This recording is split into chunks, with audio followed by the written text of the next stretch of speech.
This is day 2 of choosing a factoring method, so we're going to make sure we go through those rules. We're going to start by first taking out the greatest common factor. Always looking for greatest common factor, which would be 3 in this case, and an x.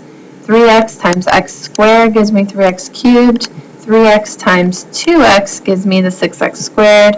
And 3x times 2 gives me the 6x. Now you may try to factor this because you see this is a trinomial here, and you'll put an x and an x here and a 2 and a 1. Those are only factors. When you check these, you get a 2x and a 1x, and there's no way to get a 2x here. So we'd have to say that we're finished at this point. This next example, we're going to take out the greatest common factor. The greatest common factor is 5. They both share an x cubed in common. I'm left with then 5x cubed times x gives me 5x to the 4th, and 5x cubed times 4 gives me 20x cubed. This is also finished because there is nothing I can do with this inside parentheses. My next example, I have greatest common factor. There is no number that they share in common, but they do all share an xy in common. So xy times 2x squared y gives me the 2x cubed y squared, plus xy times 4, I need a 4, I need an additional x, and the y is taken care of by out front, plus xy times, I don't need anything additional, so I'll put a 1 just to hold its place. This, again, is not factorable because there's nothing I can do to break this up into 2 sets of parentheses. Moving on to the next type of problem, I'm looking again and going through the steps of greatest common factor. On this one, there is no greatest common factor, so I'm going to, since it's a trinomial, break it up into x times x. Thinking of factors of 12 as 1 and 12 and 2 and 6 and 3 and 4, I've got to create a sum of 7, so I'm going to choose 3 and 4. This is 3x and 4x, which does give me a 7x. The next problem here I have a no greatest common factor again. But I can break this down into y times y. The factors of 9 are 1 and 9 and 3 and 3. 3 and 3 are the ones I need because I want a positive 6.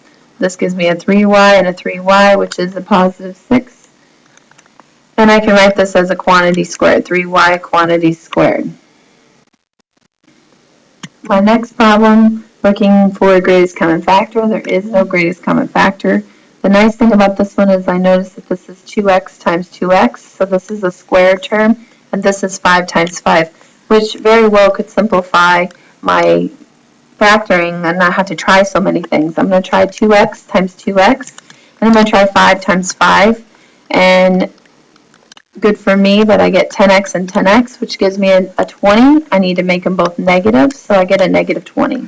I'll write this as a quantity squared as well. My next problem, I have no greatest common factor, but when I look at this again, I have a squared term and a squared term. So I'm definitely going to try the 2a times the 2a. And notice I have a b squared here, so I need to say this is 9b and a 9b. This gives me 18ab and 18ab. I need a negative 36, so I just need a negative on both of those. That does give me negative 36. And so I can write 2a minus 9b quantity squared.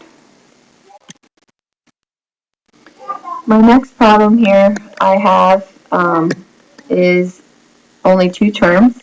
And so I've got to think, is it a difference of squares? These are both squared terms. I can say this is z times z, and this 5 times 5 gives me 25. I'm trying to create that 0 term, so I need a minus and a plus on the inside. That gives me negative 5 and a positive 5, so that gives me the 0 term. My next problem, I want to say this is another difference of squares. And so 10 times 10 is 100, and then t times t gives me t squared. It is a difference of squares, so I need a 0 term on the inside. This gives me a positive, or a negative 10t, and this gives me the positive 10t, which makes me have a 0 term.